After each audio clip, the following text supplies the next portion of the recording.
할렐루야, 성도 여러분 모두 반갑습니다. 6월 12일 목요일 아침 말씀 묵상입니다. 오늘부터 시편 묵상을 하게 됩니다. 오늘 하루를 시작하는 첫 찬송은 539장 너 예수께 조용히 나가 찬송 올려드립니다.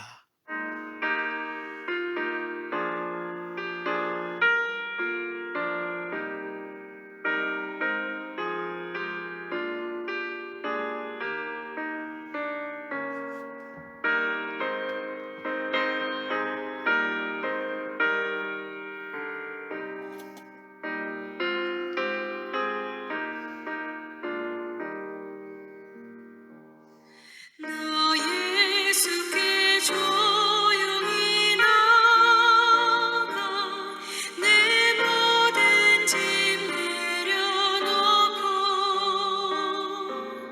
주 십자가 사랑을 믿어 죄 사함을 너 받으라. 주 예수께 조용히 나가 내 마음을 쏟아놓으라. 늘 은밀히 보시는 주님, 그 은혜를 베푸시리. 주 예수의 은혜를 입어 내 슬픔이 없어지리. 내 이웃을 늘 사랑하여 너 받은 것 거저주라. 주 예수께 조용히 나가 내 마음을 쏟아놓으라. 늘 은밀히 보시는 주님, 그 은혜를 베푸시리.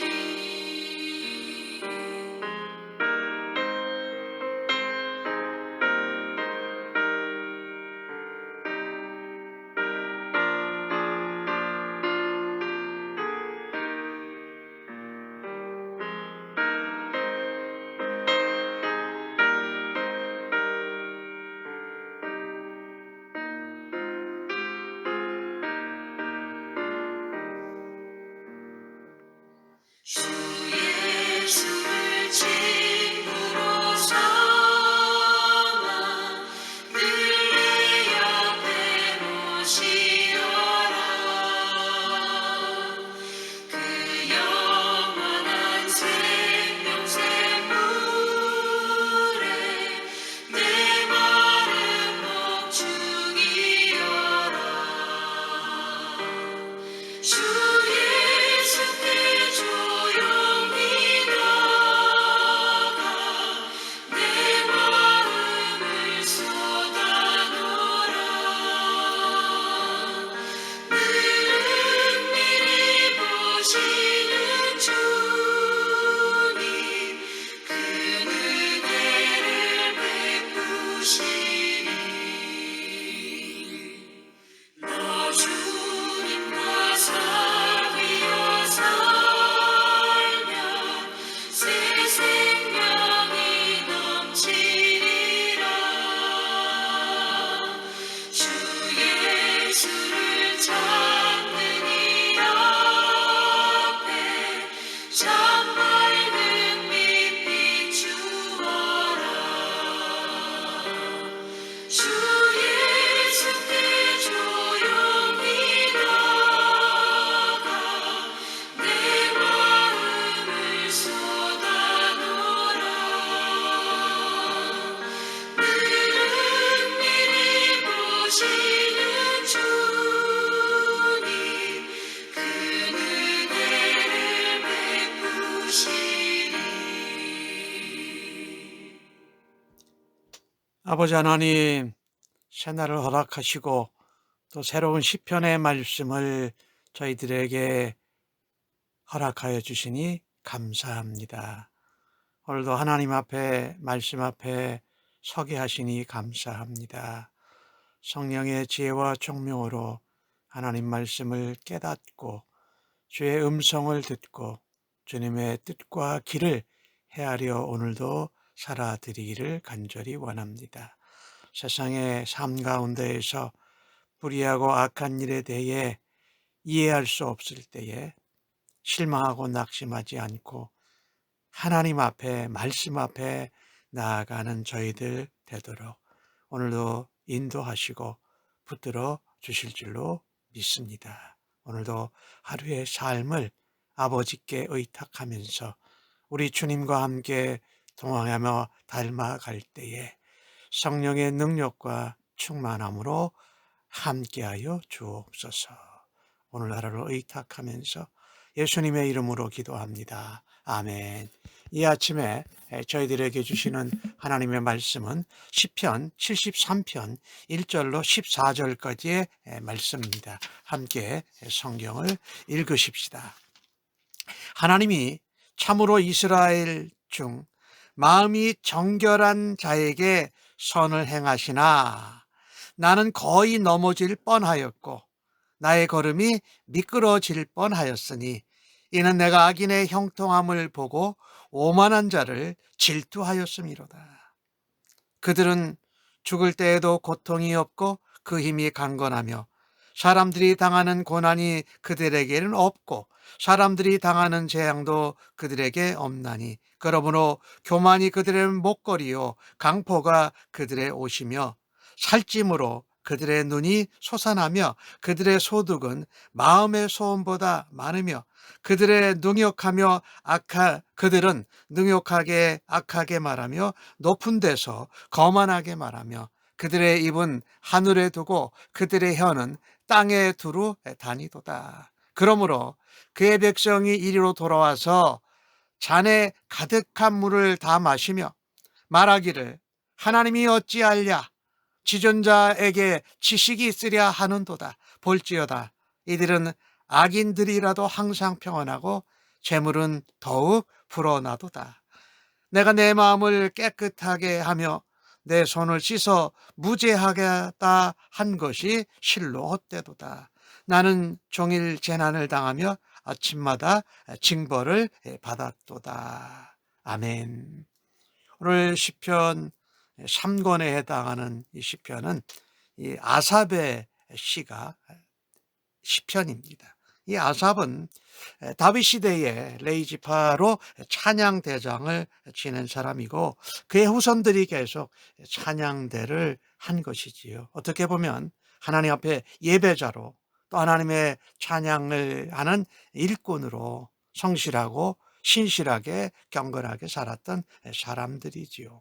이 시편 73편이 다음 후반부까지 28절까지 있는데 오늘 이 전반부에 보면은요, 이 악인들이 형통하는 것 때문에 너무너무 경건하게 의롭게 사는 것에 대해서 괴로워하는 것입니다.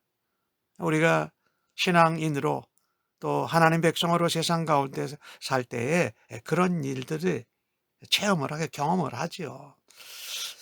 이 악인이 형통하는 것 때문에 괴로워했는데 사실 시편 73편 마지막에 가면 하나님의 참된 뜻이 무엇인지 또 어떤 것이 의인의 복인지를 깨닫는 것입니다. 세상은 불공평하기도 하고 부조리하기도 하고 모순된 게 참 많아요. 그런데도 그 가운데서 하나님의 선하심을 믿고 또 하나님의 선하심을 기대하고 살아가는 것이 믿음이 아니겠습니까? 오늘 시인은 말합니다. 하나님은 마음이 정결한 자에게 선을 행하시고 복을 주신다라는 것을 압니다. 그러나 현실 생활에서는 넘어질 뻔했고 미끄러질 뻔했고 악인의 형통함을 보고 오만한 자를 보고 오히려 질투할 정도로 부러워했다라고 표현을 한다라는 것입니다. 하나님이 정결한 경건한 하나님의 백성 의인에게 복을 주시는 것을 알면서도 현실에서 악인이 형통하는 것을 보면 하나님의 공의와 또 믿음으로 그것을 신뢰하고 따라가는 삶의 방향을 잃어버릴 수 있다라는 것입니다. 아무리 믿음이 좋아도 말입니다. 그런데 사실은요, 고난 없는 삶은 교만하기 쉽잖아요. 재물이 많아서 번성하고 형통하면 가난한 자들을 섬겨야 되는데 오히려 가난한 자들 앞에서 강포를 부리기가 쉽지 않습니까? 교만하고 강포를 부리는 것은 하나님의 진노를 부르는 것입니다. 그러니 악인이 악한데도 형통하고 잘 되는 것은 결코 부러워할 것이 못 된다라는 것이지요. 반드시 하나님의 진노를 당하게 되어 있다. 사실 하나님은요, 우리 사람들이 인생들이 원하고 바라는 기대대로 이 땅을 다스리고 통치하지 않으십니다. 하나님의 선하신 계획과 하나님의 선하신 뜻을 따라서 다스리고 통치하시지 않습니까? 그래서 어떠한 상황에서도 하나님의 선하심, 하나님의 공의하심을 신뢰하고 하나님이 기뻐하시는 선을 택하고 하나님의 말씀과 하나님이 인도하시는 길을 따라서 가는 것이 하나님 백성 성도의 마땅한 도리가 아니겠습니까? 사실 오만하고 또 강포하는 이 악인들이 형통하는 것을 볼 때에 우리들도 오늘 시인의 마음처럼 그런 마음이 들어요. 괜히 부럽고 넘어질 뻔하고 미끄러질 뻔할 정도라는 것입니다. 나보다 경건하지 못하고 악한 사람이 성공하는 것을 볼 때 우리는 왠지 흔들리곤 하지요. 사실 하나님을 경외하지 않는 악인들이 세상에서 우리보다 더 잘 살고 형통하는 것을 종종 보지요.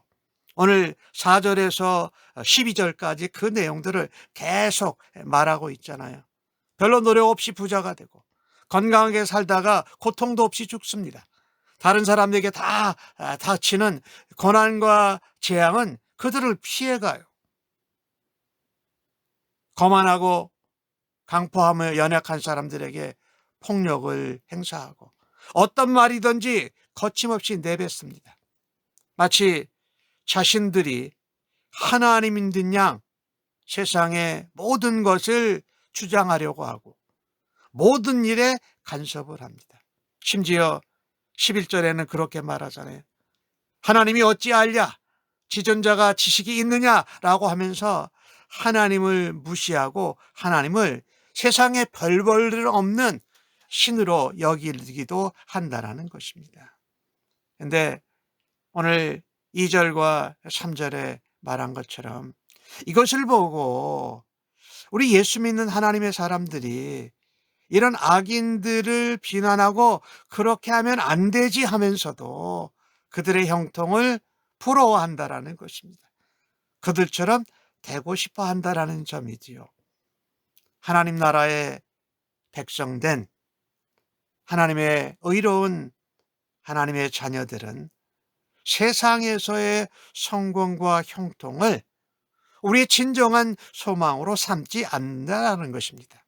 우리의 진정한 소망은 세상 가운데에서 거룩하게 살아 그들을 변화시키고 세상에 빛이 되는 것이고 우리는 예수님을 닮아가면서 세상에서 예수님의 향기를 바라고 하나님의 은혜와 영광, 그리스도의 사랑, 성령의 능력으로 세상을 변화시키는 소망으로 우리가 살아야 하지 않겠습니까? 세상은 여러 가지 물리적이나 명예나 지위나 권세적으로 형통하고 높고 강한 것을 성공이라고 생각해요. 그러나 하나님의 백성들은 그 반대 아닙니까? 그것보다는 하나님의 영광을 드러내고 예수님을 닮아가며 예수님의 향기를 드러내고 십자가의 복음, 부활의 복음, 다시 오실 재림의 복음을 전하는 것이 우리가 복받고 오히려 성공하는 것이라고 믿지 않습니까? 사실 우리가 세상 한가운데에서 살아가지만 이 악인의 형통 때문에 우리가 흔들릴 때가 참 많아요.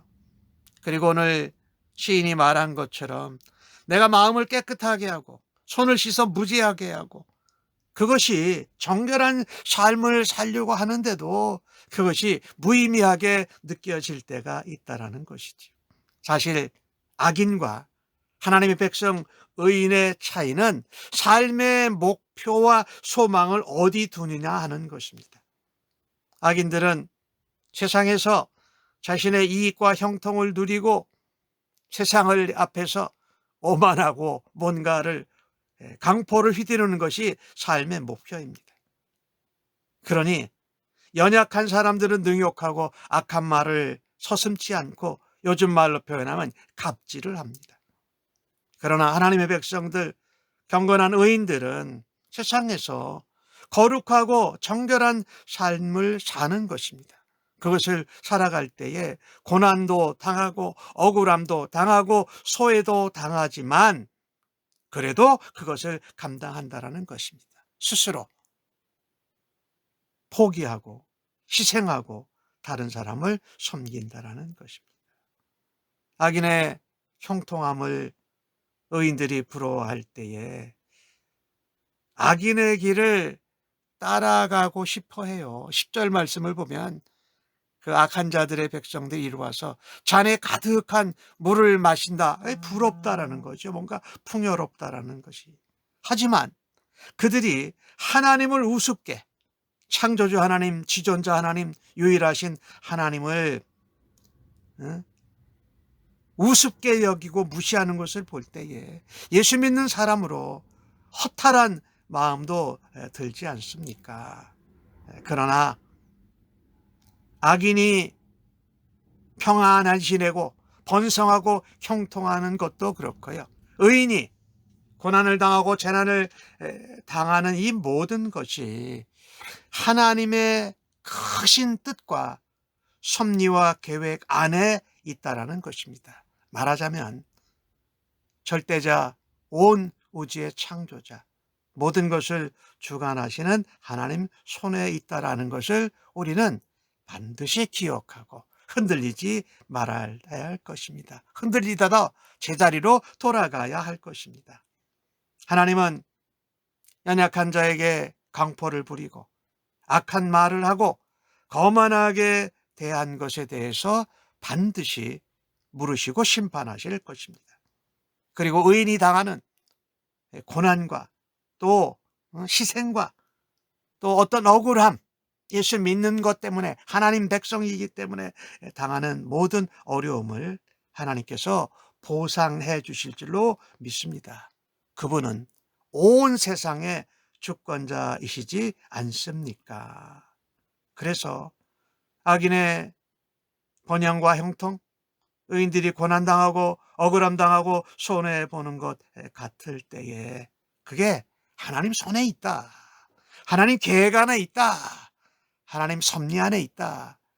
하나님의 뜻과 마지막에 하나님이 다 심판하고 갚아주신다라는 것을 늘 기억해야 할 것입니다.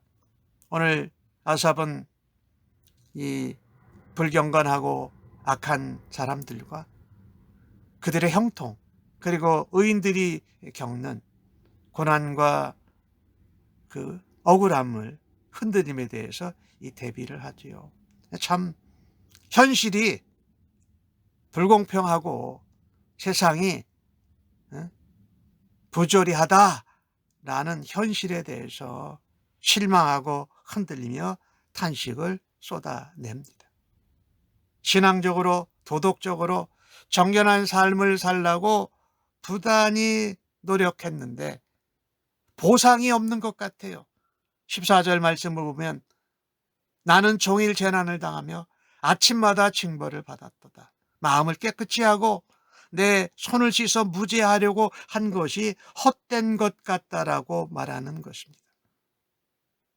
이 부조리하고 불합리하고 공평하지 못하고 이해할 수 없는 현실에 대해서 참 고민하는 거지요. 아파하는 것이지요. 그래서 2절에 나오는 말씀이 또다시 우리가 생각나요. 거의 넘어질 뻔했고 나의 걸음이 미끄러질 뻔했고 악인의 형통함과 오만한 것을 보는데도 그것이 질투할 정도로 부러웠다라는 것입니다. 참 우리가 이러지 않습니까? 불의한 현실, 부조리한 세상 속에서도 믿음의 백성, 경건한 하나님의 사람, 의인들도 시험에 빠지게 된다라는 것입니다. 그래서 우리는요, 하나님은 공의로 판단하시고 항상 선으로 복으로 갚아주신다라는 것을 믿고 하나님만 바라다 보아야 할 것입니다. 불의와 타협하지 않고 악인의 형통을 부러워하지 않고 경건하게 거룩하게 정결하고 살려고 애쓰다가 흔들리고 회의에 빠지고 탄식에 빠질 때에 어떻게 해야 할까요? 오늘 찬송 불렀지요? 예수께로 나아가야 합니다. 하나님 앞으로 나아가야 됩니다. 말씀 속으로 들어가야 합니다. 하나님 앞에 교제하는 성소의 자리로, 예배의 자리로 나아갈 수 있기를 간절히 바랍니다. 이해할 수 없는 현실 앞에서, 불공평하고 부조리한 세상에서, 그렇다면 하나님이 진정 불공평하신 분이신가? 아니지요. 그분은 공평하신 하나님, 공의로 우리를 갚아주시는 선악간에 심판하시는 하나님인 것을 믿고 하나님 앞에 나아갈 수 있는 은혜와 믿음이 날마다 넘치기를 주의 이름으로 축복합니다. 아멘. 하나님 아버지, 악인들이 승승장구하는 것을 볼 때 실망하고 회의를 갖고 원망하며 분노를 쏟아내었던 저희들의 모습을 회개합니다. 용서하여 주시옵소서. 악한 세상의 방식을 좇지 않고 하나님 나라의 가치관과 말씀을 따라서 깨끗하고 정결하고 구별된 삶을 살아드리는 사람으로 하나님 오늘도 다듬어 주시옵소서. 하나님이 항상 공의로우시고 공평하시고 신실하신 분임을 오늘도 고백하는 겸손한 자로 살아드리기를 원합니다. 공의로 심판하시는 하나님을 바라보며 오늘도 거룩하고 정결하기를 간절히 원합니다. 예수님의 이름으로 기도합니다. 아멘.